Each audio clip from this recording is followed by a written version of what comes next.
পুৱা অসম বন্ধৰ সময়ছোৱাত দেখা পোৱা গৈছিল গোলাঘাটত বিজেপিৰ কাৰ্যালয়ত আক্ৰমণ কৰা দেখা পোৱা গৈছিল। তাক লৈ এতিয়া বিজেপি কৰ্মীসকলে গোলাঘাট যি আৰক্ষী থানা আছে আৰক্ষী থানা ঘেৰাও কৰা আমি আপোনালোকক দেখাইছোঁ। ইতিমধ্যে প্ৰায় শ বিজেপি কৰ্মী ইতিমধ্যে গোলাঘাট আৰক্ষী থানাত তেওঁলোকে প্ৰতিবাদ সাব্যস্ত কৰিছে। 3জনকৈ লোকৰ নাম তেওঁলোকে দিছে, 10জনকৈ অচিনাক্ত লোকৰ নাম তেওঁলোকে দিছে। তেওঁলোকক আয়ত্ব কৰিবলৈ তেওঁলোকে জিলা আৰক্ষী অধীক্ষকগৰাকীক আহ্বান জনাইছে। এই ধৰণে এক প্ৰতিবাদমুখী হৈ পৰিছে যিহেতু এই গোলাঘাট আৰক্ষী চৌহদ আৰু এই আৰক্ষী চৌহদৰ ভিতৰত ইতিমধ্যে এই ধৰণৰ এক পৰিৱেশৰ সূচনা হৈছে। অসম বন্ধৰ আহ্বান কৰা হৈছিল আৰু অসম বন্ধৰ আহ্বানৰ সময়তে গোলাঘাট জিলাৰ বিজেপি কাৰ্যালয় আক্ৰমণ কৰিছিল আৰু আক্ৰমণ কৰাৰ পিছতে এই ধৰণে প্ৰতিবাদমুখী হৈ পৰিছে সকলো বিজেপি আজি সম্পূৰ্ণ অগণতান্ত্ৰিকভাৱে অকৰ্তৃত্বভাৱে আজি একাংশ দুষ্কৃতিকাৰীয়ে আন্দোলনকাৰী ৰূপ ধৰি সংগঠনৰ মুখা পিন্ধি আহি পেলাই আজি ভাৰতীয় জনতা পাৰ্টি গোলাঘাট জিলা সমিতি কাৰ্যালয়ত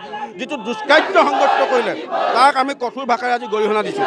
তেওঁলোকে আজি কোনো নথকা অৱস্থাত এজন মাত্ৰ ৰখীয়া থকা অৱস্থাত জিলা কাৰ্যালয়ত আহি তেওঁলোকে আমাৰ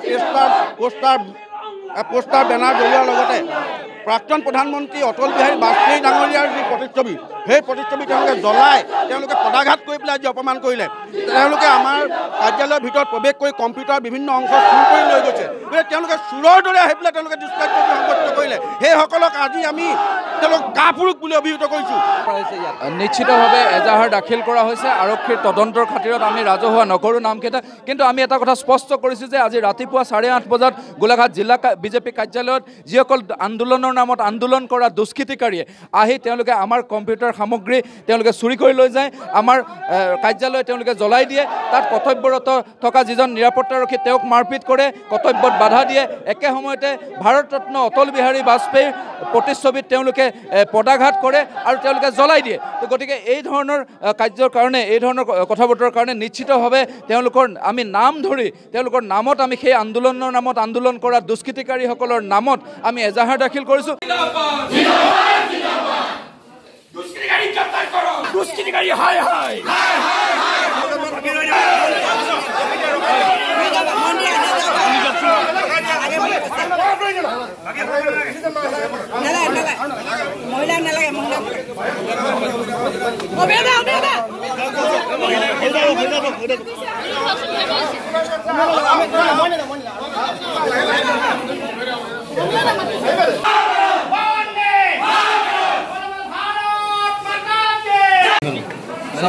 আমাৰ পুলিচৰ যিটো আমাৰ ব্যৱস্থা কিবা এটা ৰোধ কৰি দিছে, ক্ৰিমিনেল তেওঁলোকে এফআইআৰ দিছে, কেছ হৈছে আৰু তাৰ প্ৰতি আমি যিটো আমি কেছ ৰেজিষ্টাৰ কৰিছোঁ যিটো ধাৰাত আৰু তেখেতসকলক গুচাই থকা হৈছে আৰু আমি সৰ্বপ্ৰত্যেকে বিচাৰিছোঁ যেতিয়াই পাৰোঁ আমি তেওঁলোকক নিশ্চয় গ্ৰেপ্তাৰ কৰিম আৰু আইনগত যি ব্যৱস্থা তেওঁলোকে যি এফআইআৰ দিছে যিটো প্ৰুফ আহিব এভিডেন্স আহিব সেইমতে নিশ্চয় মহন্ত আদালতে তেখেতসকলক পানিছমেণ্ট নাই। এটা কথা আমি কালি আপোনালোকক থানাৰ গেটৰ বাহিৰত সাধাৰণতে প্ৰতিবাদ হয়, থানাৰ একেবাৰে ভিতৰত হ'ল আজি মই ইয়াত আহি পোৱাৰ আগতে তেওঁলোকে ইয়াত মই ভিতৰত দেখিছোঁ। এইটো মই চাই ল'ম এতিয়া আমাৰ ইয়াত যিখিনি ডিউটি আছিলে তেখেতসকলক মই সোধপোছ কৰিম আৰু সোমাওঁতেও মই এটা লক্ষ্য কৰিছোঁ যেতিয়া মই ইয়াত সোমোৱাৰ লগে লগে এই কথাটো মই চাই ল'ম। ভৱিষ্যতে অন্য দল সংগঠনে ইয়াত প্ৰতিবাদ কৰিব পাৰিব নাই? নোৱাৰে এইটো কোনো আজি কৰিলে আজি কি কাৰণত সোমাইছে এতিয়া মই সেইটো চাই ল'ম। চালে ইয়াৰ পিছত আপুনি মিডিয়াক কথা কোৱাৰ বাবে কিবা এটা মাৰ্জনা বিচাৰিলে কি হ'ল কথাটো? নহয় কথাটো ঠিক তেনেকুৱা নহয়। তেওঁলোকে মিডিয়াক আগত মই বাদ দিয়াৰ কাৰণে তেওঁলোকে অলপ উত্তেজিত হৈছে।